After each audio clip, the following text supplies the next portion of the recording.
जितनी सीटों पे लड़ना हो, चाहे अलायंस में जितनी सीट हमें मिलेगी, चाहे जो भी पवार साहब का फैसला रहेगा, हम पूरी तरह से तैयार हैं। और इंशाल्लाह ये बार मेयर बिना एनसीपी एसपी के नहीं बनेगा और महाविकास आघाड़ी का मेयर बनेगा इंशाल्लाह। वार्ड नंबर 223 में क्या क्या विजन है काम करने के लिए आपके पास? सबसे पहले हम लोग शिक्षा पे काम करेंगे। यहाँ की जो म्यूनसिपैलिटी स्कूल्स है उसका बहुत बुरा हाल है। जैसे आप देख सकते हैं यहाँ पे ग्राउंड है, जो पॉपुलर टैंक है और बहुत सारे ग्राउंड है, सीताराम गार्डन है, ये सब गार्डन को हम रिनोवेट करेंगे। हमारे यहाँ पे सबसे बड़ा मसला है खड्डे। जिस दिन हम चुनाव में आएंगे एक विजन लेके आएंगे, एक मैनिफेस्टो लेके आएंगे और उस पर हम लोग काम करेंगे। यहाँ पे बहुत ज़रूरत है क्लस्टर प्रोजेक्ट की, उसके ऊपर हम काम करेंगे, खड्डे के ऊपर काम करेंगे और यहाँ पे ड्रग अवेयरनेस के लिए काम करेंगे। और बहुत सी ऐसी चीज़ें, हाउस गली है, गंदगी बहुत ज़्यादा है यहाँ पे। पिछले 15 साल से यहाँ पे एक कॉरपोरेटर है जिन्होंने काम किया ही नहीं है बिल्कुल भी और लोग उनसे बहुत परेशान हैं। 7 साल से तो लोगों ने देखा नहीं उन्हें। तो इसलिए हम लोग यहाँ आएंगे, अगर चुन के अगर हमें मौका देगी जनता 223 की, तो हम बेहतरीन काम करेंगे और इंशाल्लाह पूरी उम्मीद करता हूँ मुंबई में सबसे अच्छा वार्ड बनाने की कोशिश करेंगे।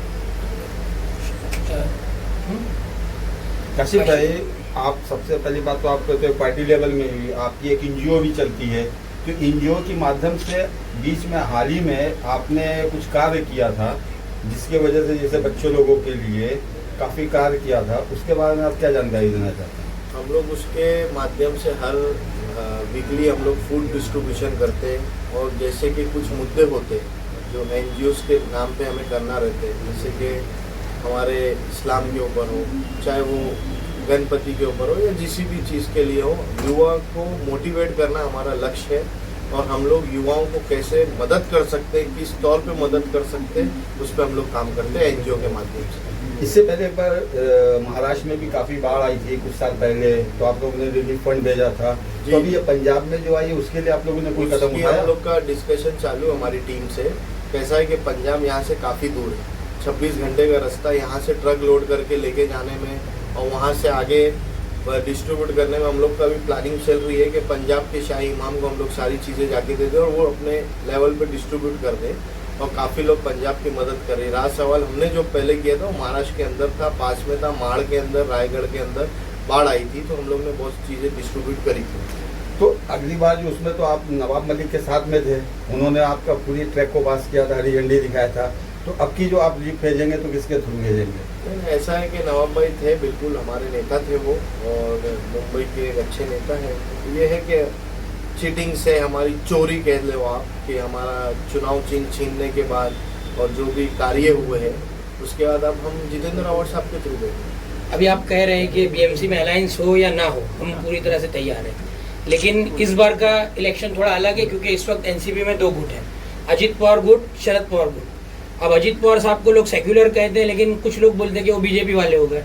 अब ये जो शरद पवार गुट है वो तो पूरा सेक्युलर है, तो आपको नहीं लगता इसका फर्क एनसीपी में पड़ेगा? और अभी शरद पवार साहब का एक बयान और अभी 2-3 दिन से गश्त कर रहा है कि जो मोदी जी के एज वाले कानून को लेकर उन्होंने कह दिया, तो लोग कह रहे हैं कि ये तो मोदी जी की तरफ होगा। इस तरह की बातें जो उन्होंने कहा ना कि 78 साल की उम्र भी हो गई तो क्या हुआ, 75 साल की भी हो, काम तो कर रहे हैं ना, तो इसको भी लेकर अभी थोड़ा उनको लोग कह रहे हैं कि सेक्युलर नहीं रहे अभी। जैसे आप देख सकते हैं कि इस वक्त एनडीए के अंदर अजीत दादा पवार है और इस सरकार में डेप्यूटी चीफ मिनिस्टर है और सेकुलरिज्म का सवाल ही नहीं उठता। भारतीय जनता पार्टी एक सेकुलरिज्म पार्टी नहीं है, एक राइट विंग पार्टी है और वो अपने मोटिव को लेके हमेशा चलती रही है, चाहे वो यूपी में हो, मध्य प्रदेश में हो। आरएसएस संगठन के द्वारा वो एक पार्टी चलाई गई, उसी के अंदर अजीत दादा रह के सरकार में शामिल होके ये नहीं कह सकते कि मैं सेकुलर हूँ।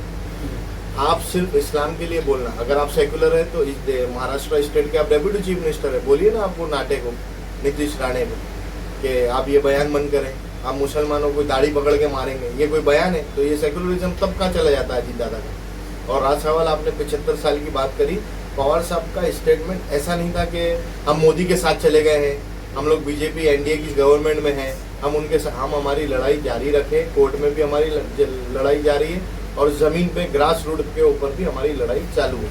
और 75 साल का स्टेटमेंट उन्होंने, मुझे लगता है जहाँ तक कि इसलिए दिया होगा क्योंकि वो खुद 78 और 79 साल के और वो अभी तक रोडों पे काम कर रहे हैं, लोगों के लिए काम कर रहे हैं, महाराष्ट्र के किसानों के लिए काम कर रहे हैं, महाराष्ट्र के युवाओं के लिए काम कर रहे हैं, तो उनमें जो ऊर्जा है, तो इसलिए उन्होंने कहा होगा कि 75 साल के लिए वो काम कर रहे तो क्या हो। अच्छा, देश की सबसे बड़ी जो महानगर पालिका है बीएमसी, बृहन्मुंबई म्यूनिसिपल कॉर्पोरेशन, इसका बजट आप जानते हैं कि एक स्टेट 75,000 करोड़, एक स्टेट के बजट से भी ज्यादा होता है इसका।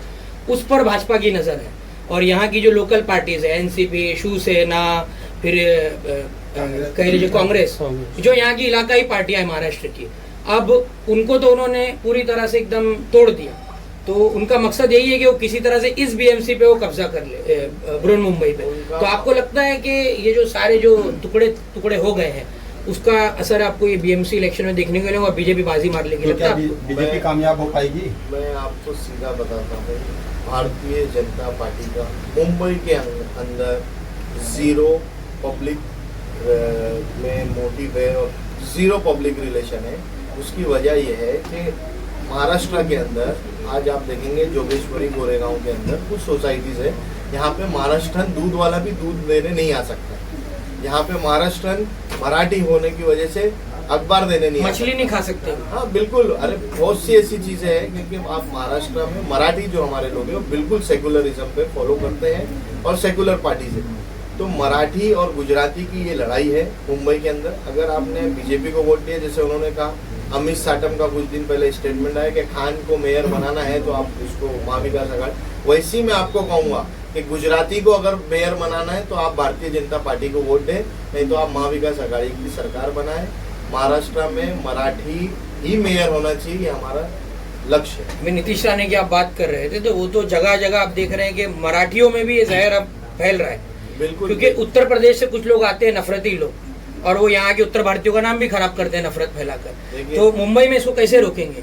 मुंबई में सबसे पहले आप अगर काम करने आते, नौकरी करने आते, महाराष्ट्र में मराठी हमारी मदर टंग है, उसको आप लोग फॉलो करें। मैं ये नहीं कहता हूँ आप मराठी बोले ही हम मारेंगे आपको, मराठी नहीं बोलते, मार के मराठी नहीं सिखाई जा सकती, लेकिन वो लोग को कोशिश करना चाहिए। जैसे आज हम अहमदाबाद में रहते तो गुजराती की कोशिश करते, आज मुकेश अंबानी के लिए कहा जाता है कि उद्धव ठाकरे के लड़के वहाँ पे स्टेज पे नाच रहे थे, तो उस चीज पे उन्हें मराठी आती है मुकेश अंबानी को। मैं किसी का सपोर्ट नहीं कर रहा हूँ, लेकिन आप गुजरात में रहते हैं, स्टेट में गुजराती बोली जाती है, तमिल में तमिल बोली जाती है, बंगाल में बंगाली बोली है। अगर महाराष्ट्र में मराठी बोलने के लिए हम आपको रिक्वेस्ट करेंगे तो उसमें गलत क्या है? और इस चीज पे आप कहोगे कि आप दाढ़ी वालों से पूछो, तो आप शायद भूल गए कि कोकन पट्टे जिस क्षेत्र से आप जीत के आते हैं नीतीश राणे, वो क्षेत्र के अंदर मुसलमान आप कोकणी है, वो वहाँ पे मदर टंग है उनकी मराठी। तो सवाल ही नहीं उठता कि मुंबई में मुसलमानों को मराठी नहीं आती महाराष्ट्र में। किरीट सोमैया जी की तरफ से जगह जगह बहुल मुस्लिम इलाकों में लाउड स्पीकर उतारने को एक्टिविटी चल रही है। अगर वो डोंगरी में आते हैं किसी मस्जिद पर लाउड स्पीकर उतारने, तो आपका रिएक्शन क्या होगा? मैंने आज नहीं, मैंने 2022 में भी ये कहा था कि राज ठाकरे जब हमारे साथ नहीं थे, या अभी भी है, ऑफिशियली नहीं है, तो उद्धव ठाकरे के अलायंस में नहीं थे, जब भी कहा था कि राज ठाकरे में अगर दम हो तो वो डोंगरी पे आके स्पीकर उतारे। उस पर हमें पुलिस ने बॉन्ड भी भरवाया था। वैसे मैं किरीट सोमैया से चैलेंज करता हूँ कि आप में दम हो तो आप डोंगरी और भिंडी विहार पे आके उतरवाइए। तो जो होगा लॉ एंड ऑर्डर की जिम्मेदारी इस मुंबई पुलिस नहीं, कहीं कहीं ये देखने को मिला है, अभी लाउड स्पीकर की बात आई है तो कुछ ट्रस्टीज को फोर्सिबली पुलिस ने उतरवाया, जबकि उतारने का ऑर्डर कोई कोर्ट ने नहीं, गैर कानूनी है, गैर कानूनी तौर से उतरवाया भी जा रहा है। कोर्ट का आदेश है वो एक 65-75 डेसिबल है और लाउड स्पीकर की परमिशन थी। मेरा ये कहना है मस्जिद के ट्रस्टियों से जिनके पास परमिशन नहीं थी उनका उतारा गया, और जिसके पास परमिशन है उनका तब भी उतारा जाए डेसिबल होने के बाद भी, तो आप हमें कांटेक्ट करें, हम बिल्कुल साथ देंगे उनका। तो उसके लिए कोई टीम वगैरह बना रहे हैं, मतलब बिल्कुल उसकी टीम जरूरत है, हमारी क्योंकि उलमा है, करम घबराते हैं इन चीजों से। डोंगरी में हमारी ऑफिस है, आप कभी भी, मेरा 9619827186 नंबर है, कोई भी उलमा महाराष्ट्र की कोई भी मस्जिद से फोन करें, हम जरूर आपके लिए आएंगे मुंबई और महाराष्ट्र के। काशी में जो आज आपने प्रोटेस्ट किया, जो आप लोग के साथ में ज्वाइन थे, उनको आप क्या कहना चाहते हैं? मैं यही कहना चाहूँगा कि हमारी नबी की शान जो है उसको बरकरार रखें। जैसे आप लोग शिक्षा ले रहे हैं वैसे नबी के बारे में जानें, अपने घरों में बच्चों को बताएं और उनको बताएं कि हमारे नबी क्या थे और क्या है, और बेशक क़यामत तक वो रहेंगे। और उनकी शान में कोई गुस्ताखी करता है तो लॉ एंड ऑर्डर हाथ में नहीं लेना है, लेकिन इस देश का संविधान हमें फ्रीडम ऑफ स्पीच देता है, फ्रीडम ऑफ प्रोटेस्ट देता है, हम उस चीज़ को अप्लाई करें और इस चीज़ का इंतजार करें हर जगह जगह।